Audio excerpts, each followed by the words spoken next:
Me llamo Lidia Martín y te doy la bienvenida a tu podcast, El Mundo con Otros Ojos. Como sabes, soy psicóloga, atiendo a personas desde hace más de 20 años y me he especializado en crear contenido que ayude a, por una parte, entender de manera simplificada muchos conceptos de psicología que pueden hacernos la vida más fácil, pero por otro lado, a explicar esas cuestiones desde un punto de vista renovado y distinto.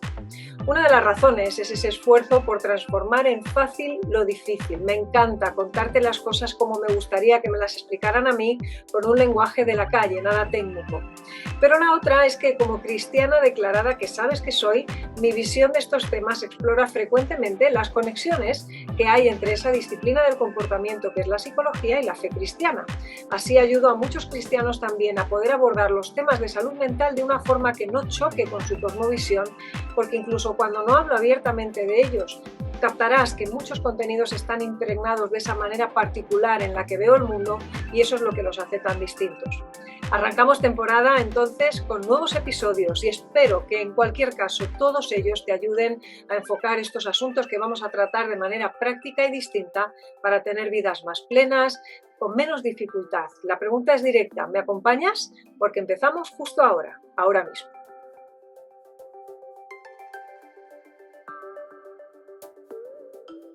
Bienvenidos al episodio número 69 de El Mundo con Otros Ojos.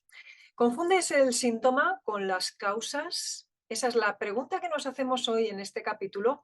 Y por cierto, ya te adelanto que coincide también con la conclusión. Sabes que me gusta empezar siempre cada episodio con dos cosas: la conclusión a la que vamos a llegar y una nueva visión del asunto que te ayude a poder interpretarlo de una manera distinta, más abierta quizá, o simplemente añadiéndote una perspectiva diferente.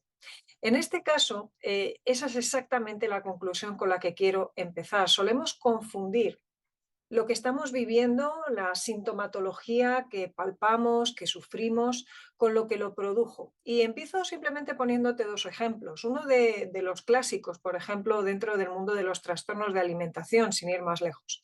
Una persona que tiene anorexia no siempre empieza por el punto que te voy a decir, pero la anorexia sería síntoma de que quizás esa persona lleva tiempo luchando, pues, con una serie de insatisfacciones de vida, con una serie de cuadros, incluso me atrevo a decir, depresivos, con problemas de perfeccionismo en muchas ocasiones, con una relación familiar en el que quizá los estándares, las exigencias han sido bastante altas, una mala gestión de los sentimientos propios, y te das cuenta de que entonces sí, por supuesto, hay síntomas y tratamos aquello como un trastorno de la conducta alimentaria, pero circunscribirnos solamente a eso significaría, en definitiva, y esa es la nueva visión que te quiero dar, sería confundir el humo con el fuego. Si solamente tratamos el humo, se nos está quemando la casa y no nos estamos dando ni cuenta. Es más, cuando aplaquemos un poquito el humo, quizá, y ventilemos la habitación en la que estamos, nos puede dar la sensación errónea de que el problema está bastante resuelto, pero no estaremos atendiendo entonces al foco del asunto, a lo que verdaderamente está produciendo el problema, a lo que es francamente peligroso, y se nos descontrolará, la situación en cualquier momento. ¿Ves entonces que esa nueva visión que quiero trasladarte es la de darle la importancia que realmente tiene a diferenciar lo uno de lo otro? Los síntomas, por supuesto, nos preocupan, digamos que son el elemento urgente, el que rápidamente nos lleva quizá a pedir ayuda, pero si no atendemos el foco, lo que estaremos haciendo, en definitiva, será no atender el verdadero problema, y aquello va a empezar a colear en otras situaciones de múltiples otras formas y nos va a llevar una y otra vez a rompernos. Necesitamos entonces ir al origen. Eso es lo que quiero que hagamos, y para ello lo que voy a hacer a lo largo de este episodio, como sabes que me gusta hacer también, es ponerte bastantes ejemplos que nos puedan ayudar. Uno de los típicos y más clásicos, por ejemplo, lo encontramos en el mundo de la pareja.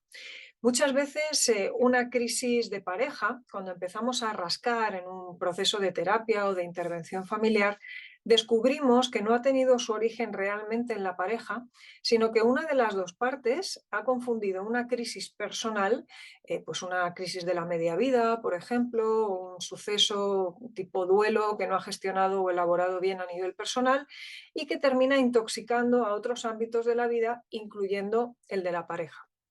Cuando no sabemos qué es lo que nos está pasando y lo que queremos es simplemente mejorar y ya está, empezamos a apuntar y lanzar tiros un poco donde sea y a veces terminamos disparando al ámbito de la pareja cuando realmente la pareja no solamente no tenía la culpa de nada de lo que estaba pasando, sino que posiblemente era pues uno de nuestros puntos de apoyo, uno de los ámbitos o de las áreas en las que verdaderamente había una persona que estaba acompañándonos, que estaba diciéndonos, oye, estoy aquí, te quiero, cuenta conmigo, dime cómo te puedo ayudar.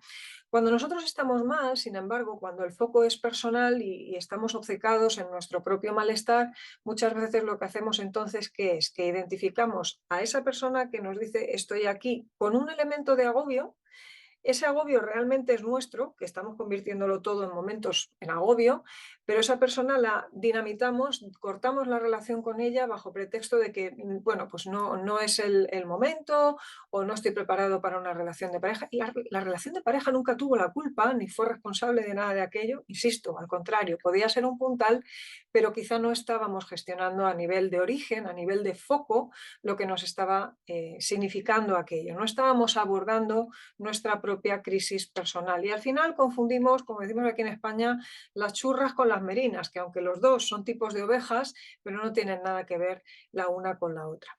Otro caso clásico, por ejemplo, el que se da en el contexto clínico muchas veces de que las personas llegan a la consulta, por ejemplo, por un cuadro de depresión, de sintomatología depresiva, están bueno, pues, sufriendo lógicamente pues, de su estado de ánimo, a lo mejor llevan tiempo pues, notando falta de concentración, que es un típico síntoma depresivo, alteraciones del sueño, del apetito, bueno, pues ahí hay todo un cuadro, ¿no? de síndrome más bien de corte de bajo estado de ánimo, aunque no llegue a ser necesariamente una depresión mayor o un cuadro clínico complejo de depresión.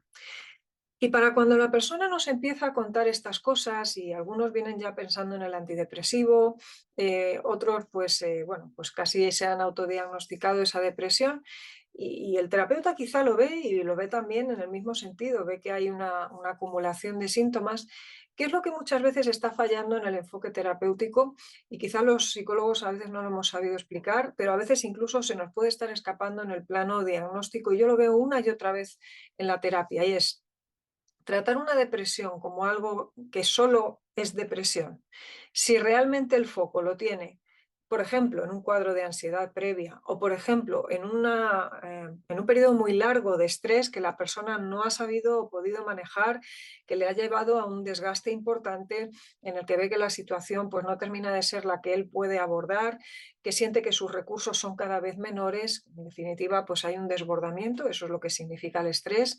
Aquello le lleva a múltiples incertidumbres que todavía no sabe manejar y se envuelve en preocupación y preocupación y preocupación. Ahí tenemos la ansiedad. Claro que se va a resentir el estado de ánimo. Pero ahora fíjate qué importante, porque aunque haya una parte depresiva, y la vemos y la observamos y la reconocemos, no es precisamente el foco, sino que es un síntoma de un foco que está mucho más alejado, está más distal en el tiempo, diríamos, pero que o lo resolvemos o sería como tratar un resfriado a base de pañuelos, porque hay mocos, pero que no estemos abordando el asunto de cierra la ventana con la que coges corriente. Me habrás escuchado poner este ejemplo seguramente más de una vez. Cuando entonces confundimos en nuestra mente, en nuestro análisis, el asunto que estamos viviendo, la sintomatología, el momento difícil, con qué lo ha producido, ignoramos esa parte que lo ha producido y por tanto no la abordamos, no la tratamos, nosotros mismos estamos prácticamente condenándonos a que ese trabajo de intervención, ese trabajo terapéutico no funcione. De hecho, en psicología solemos distinguir con bastante frecuencia entre lo que llamarías, por ejemplo, en ese caso llamaríamos una depresión primaria o una depresión secundaria. Y esto no habla de la importancia, esto habla del foco. Una depresión primaria es una depresión en la que el foco y los síntomas son depresión. Se ha iniciado el asunto que estamos viendo en una depresión, es el foco, es el origen, de ahí parte todo. Y luego ya vendrán otra serie de cosas, por ejemplo, la anorexia de la que hablábamos antes, o por ejemplo, dinamitar una relación de pareja porque estoy viviendo una depresión que no he sabido gestionar. La depresión es primaria, la problemática de pareja sería secundaria. ¿Por qué? Porque es la extensión, la derivada, la consecuencia de ese primer asunto primario. Así que, sin embargo, cuando una depresión es secundaria, es que podemos estar justo ante ese caso que acabo de explicarte hace un poquito. Hay un tema de estrés alejado en el tiempo, por eso no conectamos los dos asuntos y nos parece que no tiene nada que ver uno con el otro y a lo mejor hasta pensamos que ni siquiera hemos vivido estrés, pero cuando yo empiezo a conectar esto en la consulta con una persona y empiezo a hacerle ver que lo que viene es viviendo un desgaste de mucho tiempo en que pues no se ha podido poner en control la situación que le está desbordando, no ha podido desarrollar los recursos que necesita, lleva tiempo instalado en la ansiedad y por tanto, qué menos que esperar un bajón de ánimo, de corte depresivo. Cuando no conectamos esto, simplemente es que no lo vamos a abordar. ¿Qué sucede en una consulta? Cuando entendemos que este tipo de depresión es una depresión secundaria, no es que no la vamos a abordar, no es que no la vamos a tratar. Si de hecho la persona está muy, muy mal, pues a veces hay que tirar incluso de antidepresivo, aunque sea una depresión secundaria, porque si no, no le puedes pedir a la persona que haga lo que hay que hacer. No tiene la capacidad ni las fuerzas en ese momento. Pero, ¿qué sucede incluso si vamos a quitar la medicación, hacemos terapia para la depresión y solo para la depresión? Porque al fin y al cabo la persona ha venido por síntomas depresivos. Pues eso va a ser, como solemos decir aquí en español, pan para hoy y hambre para mañana. ¿Por qué? Porque yo estaré curando, no, abordando los síntomas, pero no me estaré yendo al foco. Es decir, esa persona va a seguir desbordándose, va a seguir estresándose, va a seguir generando una y otra vez nuevas incertidumbres que va a seguir sin saber resolver y eso le va a seguir afectando al estado de ánimo. Incluso aunque un antidepresivo pueda generar una cierta mejoría o que la intervención terapéutica pueda generar una cierta mejoría en el paciente depresivo, o nos vamos al foco o estamos dejando el asunto por hacer. Y mira por dónde, esta es precisamente la razón principal por la cual no recomiendo nunca que un abordaje de un cuadro depresivo o, por ejemplo, de un cuadro de ansiedad se haga simplemente a base de medicación, porque de nuevo, la medicación aborda o contiene el síntoma, pero nunca ataca al foco, a no ser que lo que estemos teniendo sea una depresión primaria endógena,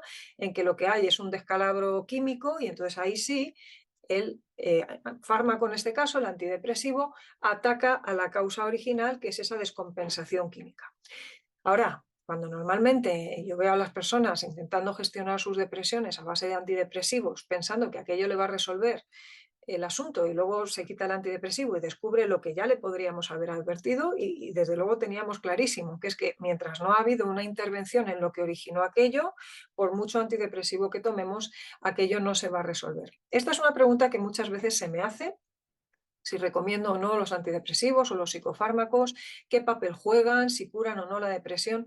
Y lo que dicen verdaderamente los estudios acerca de los buenos modelos de intervención, los realmente eficaces a la hora de tratar cuadros depresivos, por ejemplo, ya que estamos usando ese ejemplo, es que lo que funciona bien es la combinación de fármaco con psicoterapia o, si no hace falta el fármaco, al menos sí la psicoterapia, pero que lo ideal es la combinación de ambos. Uno porque contiene el síntoma, el otro porque aborda el foco.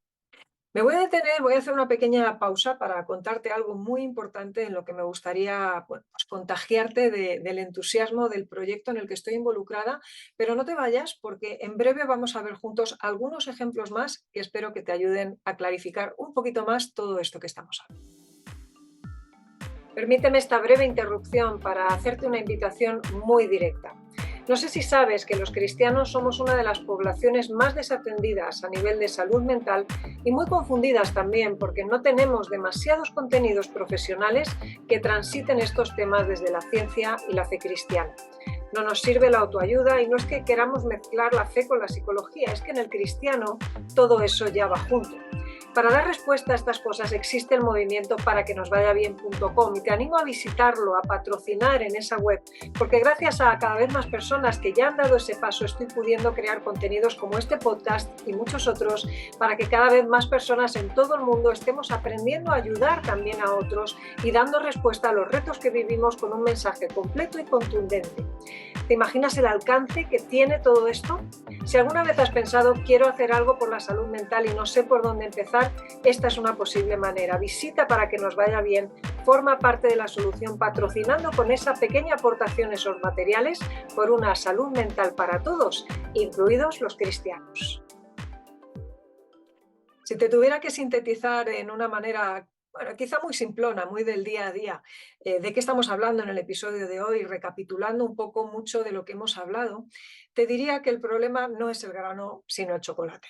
En esto muchas veces nos vemos las mujeres, ¿no? Sobre todo reflejadas. El problema no es ese grano con el que te peleas, sino que quizá llevas tiempo comiendo chocolate y te quejas, buscas la solución y te peleas con el grano, como digo, y te parece un horror, pero en realidad muchas veces confundimos el síntoma y lo llamamos problema cuando realmente el problema está en ese otro lugar que si no ponemos solución allí nos encontraremos una y otra vez pues, con el mismo grano o con repetidos granos y por grano pues ahora sí te pido que hagas la extensión a cualquiera de esas otras cosas, ¿no? Hemos hablado mucho de la depresión hoy, de la tristeza, de la apatía, pero me detengo por un momento en hacer conexión con algo que hablábamos hace unos episodios, cuando intentábamos ponerle rostro a algunas de las emociones e intentar analizar qué significaba cada una de esas emociones. Y si recuerdas, cuando hablábamos de la tristeza, te comentaba que la tristeza normalmente significa que hay un área de nuestra vida, algo que quizá requiere un cambio, algo que nos está produciendo una fricción, un choque, una falta de satisfacción. Algo dentro nos está llamando la atención sobre que quizá tenemos que hacer un cambio ahí. Qué importante no confundir en ese caso el síntoma con la causa y si necesito un cambio, a lo mejor el cambio es analizar lo que me está pasando, pero no necesariamente dinamitar la pareja, por ejemplo, como decíamos antes. Ahora, ¿cuál es el problema entonces? ¿Esa tristeza con la que me peleo y que intento distraerme a todas horas para no estar triste? ¿O quizá el problema es que no estoy buscando ese cambio, estoy haciendo lo que hay que hacer, no me estoy remangando, digamos, y ocupándome en el asunto que me está preocupando? En el caso de la ansiedad, otro típico caso, ¿no? El problema no es la ansiedad, sino el peligro del que me está avisando a veces esa ansiedad y que quizá no estoy atendiendo.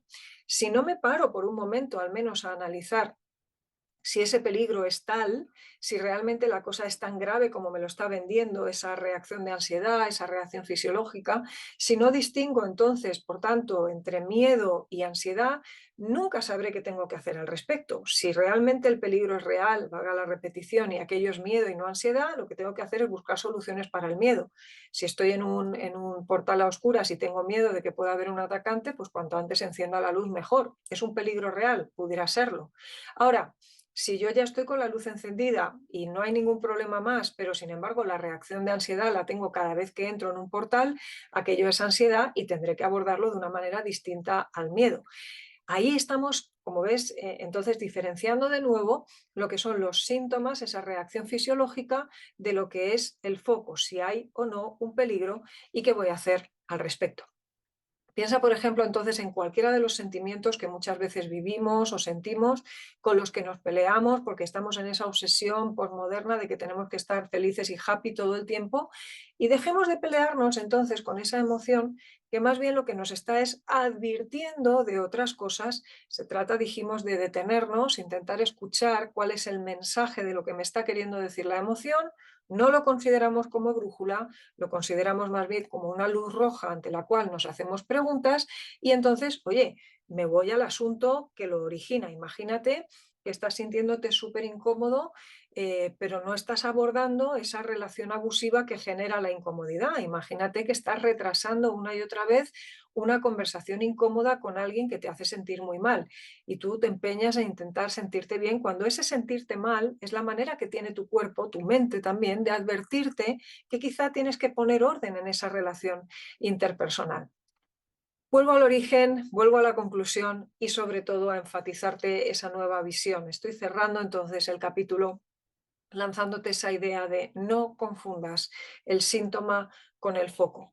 Es tan grave como confundir el humo con el fuego, y la realidad palpable y evidentísima que no podemos ignorar es que si desatendemos el fuego, la casa termina ardiendo. Que no nos tenga que pasar con ninguno de los ámbitos de lo psicológico, en que, como ves, también se rige por leyes que no son la física de las ciencias exactas que conocemos, pero que no pasan porque sí. Todos los fenómenos psicológicos suelen tener detrás un porqué, y espero que con estos capítulos, con estas reflexiones, te pueda ayudar un poquito más cada día a poder destripar de buena manera todos estos fenómenos, a entenderlos cada día un poquito más, para que no confundamos humo con fuego y no terminemos quemándonos.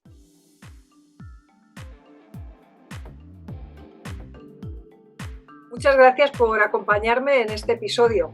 Espero que te haya gustado esa nueva perspectiva con la que lo hemos abordado, y te animo a que aproveches el resto de contenidos que puedes explorar desde lidiamartin.com y también en la plataforma paraquenosvayabien.com, con algunos contenidos exclusivos.